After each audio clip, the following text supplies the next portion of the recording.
นี้เข้าของชาวบ้านเขามาทัศนะแล้วมาบอกสวนอยู่นี่เป็นห้องทัศนะเนาะ ขอให้ชาวบ้านเนี่ยมาเรียน ที่ว่าชาวบ้านเนี่ยก็เนี่ยที่ว่าคนที่มันปีก่อนเนี่ยเขาปีก่อนเนี่ย2022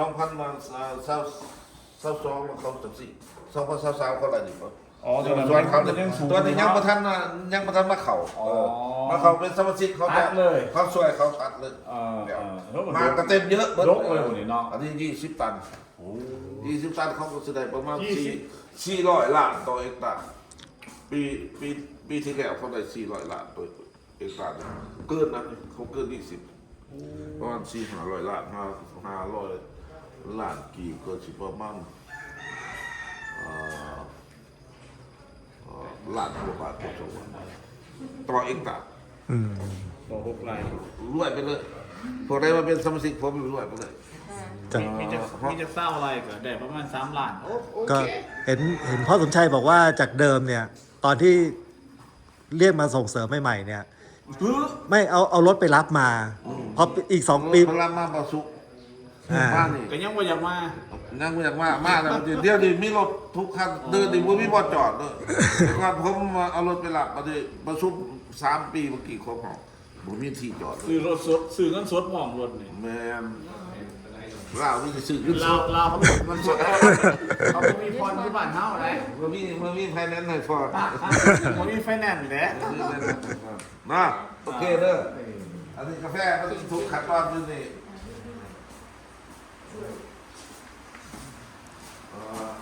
ตอนเก็บนะครับ มีแต่3 ขวบ ตุลา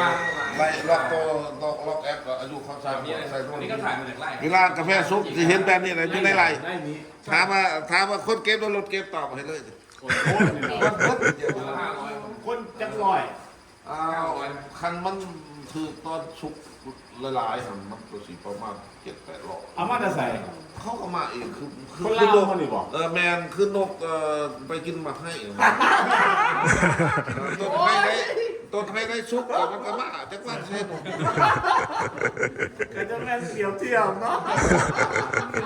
แต่แล้วเขาก็มาเก็บคือกันมาให้ บ่ต้องเอิ้นมาเอง เขามาเอง เช่งเช่งเลย ผมเอง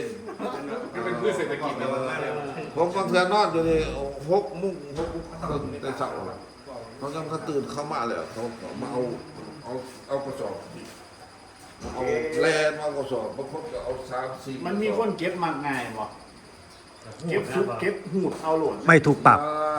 เขาว่านี่เข้าหูระเบียบต้องให้คุณภาพ ว่าเขาจะเอาเก็บตะหมาซุป เพ เลย ราะ ว่า ว่าพอเขา มันก็มีการ พอเขาเฮ็ดแบบนี้ มาคัดอีกไง พอเขาเฮ็ดไว้เพราะว่ามีกลุ่มเขาจะไปนับคนมานะต้องให้เขาขับ คัดคน ต้อง ใหม่ บอกระเบียบอีกว่ามาเก็บอยู่นี่ เก็บหมาก ต้อง ได้ เก็บ นะ หมากนั้น เออ จังไรราคาท่านครับผมจะให้หมากซุกนี่อยู่ใน 90%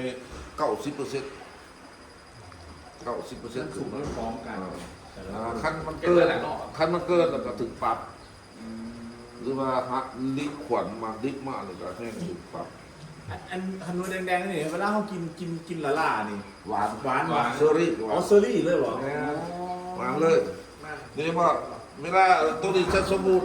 เวลาไปเครื่องนั้นมันจะมีปึ๊บมันก็จะมีแกนออกมาเลย มันทำไวน์ มันไม่ใช่คือแบบเหมาปะ อ๋อ อ๋อคือเชอรี่ครับเหมือนเชอรี่เลยครับเหมือนเชอรี่เลยแต่ว่าเล็ก บีบเอาแกนออกปึ๊บมาเป็นไนคูกว่าสีเป็นเกรดเอแต่มีไนเดียวเมื่อกี้เห็นว่าไนเดียวได้เดียวราคากาแฟตัวละ10 อย่าง ที่มันนี่ โรงงานที่เราเรียกโอเคเสร็จ ไม่ต้องต่อราคาเขาเปลี่ยน